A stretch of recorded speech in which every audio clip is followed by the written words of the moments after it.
ማለት ነው። እና በብዙ ነገሮች እንግዲህ በኪራ ጉዳይ በብዙ መከራዎች ራሱ እንትን አልፋለች ማለት ነው። ግን ደግሞ ያም ሆኖ እንደምትወደው እንደምታፈቅረው ደግሞ ይፋ የሆነ ነገር ነው።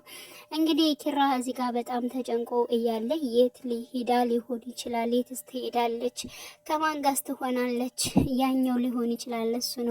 እሱ ነው እንደውም ጠርጠር ያለው ከሱ ጋር ብዙ ነገሮችን እያየውባቸው ነው። ስለዚህ የወሰዳትና እሷ እንድትቀየር እንደዚህ ያደረጋት ደግሞ እሱ ከመጣ ጀምሮ ነው በማለት እንግዲህ ከነሱ ቤት እንግዳ ሆኖ ባረፈው እንትን ይላል። ልክ ደውሎ ይጠራዋል። መጣለት። እንዴት ነው?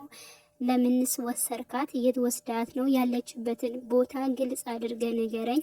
አንተ ከመጣህ ጀምሮ ነው ጽናት የተቀየረችው እንደዚህ የሆነችው። ስለዚህ ያለችበትን ቦታ እባክህን ንገረኝ በማለት እንግዲህ በጩኸትና በመደንፋት ኪራ ይናገረዋል። እንዲሁም ደግሞ ከኪራ ቀጥሎ ደግሞ ናሆሚም እባክህን ያለችበትን ቦታ ንገረንና አርፈን እንቀመጥበት በጣም አስበናል በማለት ይመልሱለታል። እሱ ደግሞ ራሳችሁ አስጨነቃችኋት፣ ራሳችሁ እንደዚህ አድርጋችኋት የት እንዳለች አሁን እኔ የት አውቃለሁኝ? ስለዚህ በመጀመሪያ ነበር እናንተ ሰላማዊ ማድረግ ያለባችሁ። ስለዚህ የራሷን ጭንቅላት በጥብጣችሁ አስወጥታችሁ ደግሞ አሁን ከኔ ጋር ትለፈልፋላችሁ። እስኪ ወንድ ከሆንክ ና፣ ወንድነት እኮ መጋጠም ነው በማለት እንግዲህ እሱም እጁን ዘርግቶ ወደ ኪራም ደግሞ ወደ ልጁ እየመጡ ሊደባደቡ ሲሉ ያው እንግዲህ ናሆሜ ስለነበር ይገለግላቸዋል። ናሆሜ በመኖሩ እሱ አተረፈ በማለት እንግዲህ ኪራ ሲመልስ አይተናል ማለት ነው። እና በነገራችን ላይ ኪራ በነገሮች ላይ ፈጣንና የሆነ በቃ የሚወስናቸው ውሳኔዎች በጣም የሆነ በቃ ማለት ሁልጊዜ ወደ ጥፋት ትክክል ነች ጽናት። አንዳንዴ ሁልጊዜ ጥፋትን እንጂ አንተ አታውቅም ብላ ትናገረዋለች። ያው እንግዲህ ዛሬም ያን ቃል ተናግረዋለች።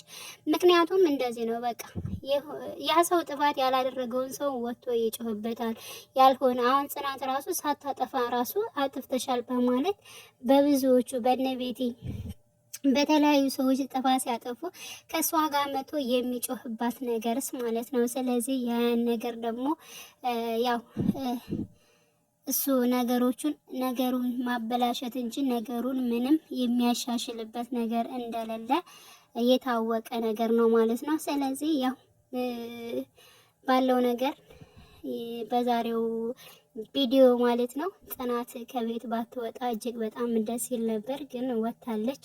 ሆኖም ግን ያው ትመለሳለች ብለን እንጠብቃለን ሁላችንም።